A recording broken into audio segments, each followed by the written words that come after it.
खरं तर आज दुपारपासूनच पिंपरी चिंचवड शहरामध्ये मुसळधार पावसाने हजेरी लावली.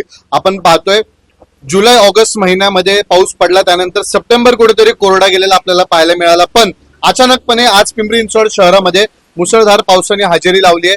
पण जर आपण पाहिलं तर पालिकेचा भोंगळ कारभार जो आहे तो सध्या समोर आलेला आहे. काळेवाडीचा हा सगळा परिसर आहे. या ठिकाणी आपण पाहू शकतो जेमतेम 2 ते 3 तास पाऊस पडला असून देखील या ठिकाणी मोठ्या प्रमाणात पाणी साचले. नायर कुटुंब जे आहे काळेवाडीत राहणारं, त्यांच्या घरात पाणी शिरले. आपण त्यांच्याशी बातचीत करणार आहोत. ताई, खरं तर आपण पाहतोय प्रत्येक वर्षी तुमच्या घरात पाणी जाते, काय सांगाल? आज अचानकपणे पाऊस आला, आपण पाहतोय इथे पाणी साचले. जवळच तुमचं घर आहे, पण जे या ठिकाणी वाहने जातात ते पाणी सगळं तुमच्या घरात येतंय, काय सांगाल?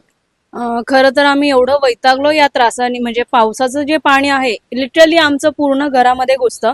आणि रात्री जरी आम्हाला पाऊस येऊ द्या, दिवसा येऊ द्या, आम्हाला थोडा वेळही आराम नसतो. 1 तास 15-20 मिनिटं जरी थोडाही पाऊस झाला तर पूर्ण रोड हा पाण्याने ब्लॉक होऊन जातो. आणि इकडं हा रहदारीचा मेन रोड आहे, कारण प्रत्येक काळेवाडीतून लोकांना पाचपीरला पोहोचण्यासाठी शॉर्टकट आहे हा, म्हणून लोक इकडूनच जातात. आणि जाताना अक्षरशः हाही विचार करत नाही की आपण जर एवढ्या वेगाने जर इथून वाहनं नेली तर हे साचलेलं पाणी सगळं घाणी सकट आमच्या घरामध्ये जातं. हे जे चेंबर्स आहेत तिथे पूर्ण स्टार्टिंग पासून ते एंड पर्यंतचं पूर्ण रोडचं पाणी इकडेच येऊन जमा होतं आणि आमच्याच घरात जातं. समोरच चेंबर आहे, पण तो आम्हाला सारखा उठून चेंबर मध्ये हात घालून आम्ही स्वतः, माझे मिस्टर स्वतः पाण्यातनं घाण ते काढतात आणि ते पाणी आम्ही काढतो. आणि फक्त पाऊसच नाही, पाऊस नसताना देखील आमच्या वॉशरूम मधनं जसं आम्ही थोडंही पाणी टाकलं 15-15 दिवसाला ते चेंबर वर येतात आणि घाणीचं पाणी चेंबर वरनं उलट रिव्हर्स येतं. आमच्या टॉयलेट्स मधनं बाहेर घरात निघायला लागतं.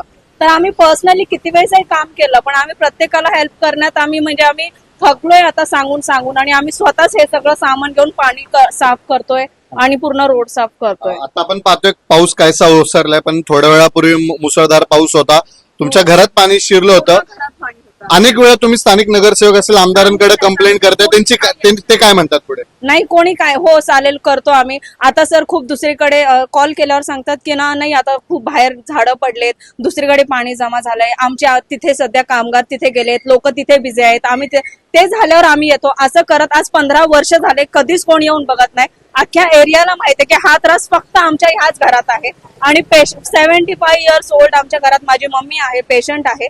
जेव्हा आम्हाला अँब्युलन्स घ्यायची असते, आम्हाला अँब्युलन्स सुद्धा येत नाही या पाण्यामुळे. ते म्हणतात मॅडम रस्ताच नाहीये, आणि आम्हाला अँब्युलन्स सुद्धा भेटत नाही वेळेवर हॉस्पिटलला जायला. तर आम्हाला कसं बसं रिक्षात वगैरे कसंही तडजोड करून आम्हीच त्यांना हॉस्पिटलला पोहोचवतो. या ठिकाणी नियमितपणे जे पालिकेची नाले सफाई ती कधीच झालेली नाही. कधीच होत नाही. एकही चेंबर, यांचा पुढचा एक चेंबर जो आहे तो तर इतका ब्लॉक झालेला आहे की तो कधी ओपन सुद्धा होत नाही. त्यांनी येऊन प्रयत्न केले तरी तो खुलत नाही, कारण त्यांनी कधी नालेसफाई करतच नाहीत मुळात.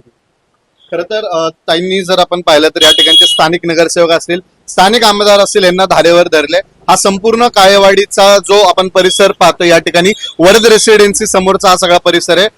प्रत्येक वर्षी या ठिकाणी मोठ्या प्रमाणात पाणी साचत असतं. आता जर आपण पाहिलं तर नायर कुटुंबाला जे आहे प्रत्येक वर्षी ह्या त्रासाला सामोरे जावं लागत आहे. या ठिकाणी कोणत्याही प्रकारची नालेसफाई जी आहे पालिकेकडनं झालेली नाही. आपण जर पाहिलं तर समोरपासून जो रस्ता सुरू होतो ते अगदी या ठिकाणी 200 मीटर पर्यंत या ठिकाणी मोठ्या प्रमाणात पाणी साचले. अगदी फक्त या ठिकाणी जेमतेम 2 ते 3 तास या ठिकाणी मुसळधार पाऊस झाला, तरी देखील या ठिकाणी मोठ्या प्रमाणात पाणी साचलंय. प्रत्येक वर्षी यांच्या घरात जे आहे पाणी साचत असतं. जर आपण पाहिलं तर या ठिकाणी या संपूर्ण कुटुंबियांनी सध्या आता पालिका प्रशासन असेल, स्थानिक नगरसेवक असतील, या ठिकाणचे आमदार असतील, यांना धारेवर धरले. आता हाच महत्वाचा प्रश्न आहे की ह्यांची जी समस्या आहे ही ह्याच्यावर मार्ग कधी निघतो? कॅमेरामॅन मानदा शिवरायसह प्रसन्न तरडे, आपला आवाज, पिंपरी चिंचवड.